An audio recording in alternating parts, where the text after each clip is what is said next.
Petit à petit, on a commencé à comprendre qu'il y avait un peu plus que l'opposition à un aéroport.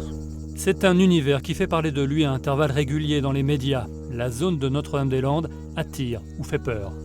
Vincent Lapise, lui, y a pénétré de son plein gré, avec un projet, filmer ceux qui occupent les terres en réaction au projet d'aéroport. Il y est resté 2 ans pour aboutir à ce film d'1h20, Le Dernier Continent.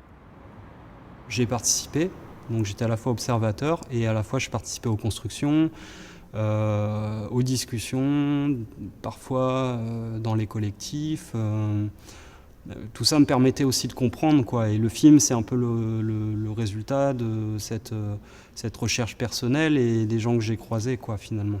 Ce qui m'intéressait, c'était vraiment les discussions qu'on pouvait avoir, leur raison d'agir, pourquoi elles se trouvaient sur place et comment l'expérience de la ZAD les changeait leur trajectoire de vie. L'image bucolique des lieux se heurte de plein fouet à une autre réalité, celle des affrontements avec les forces de l'ordre à l'automne 2012.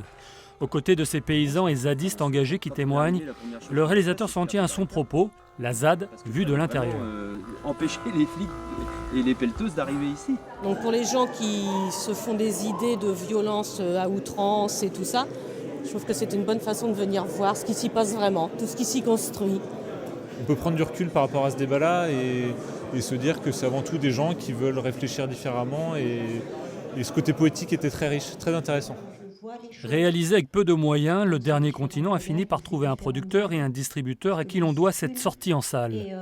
Beaucoup de cinéma indépendant prolonge le film par un débat. Aussi après le film, donc on sera tous ensemble pour discuter avec vous.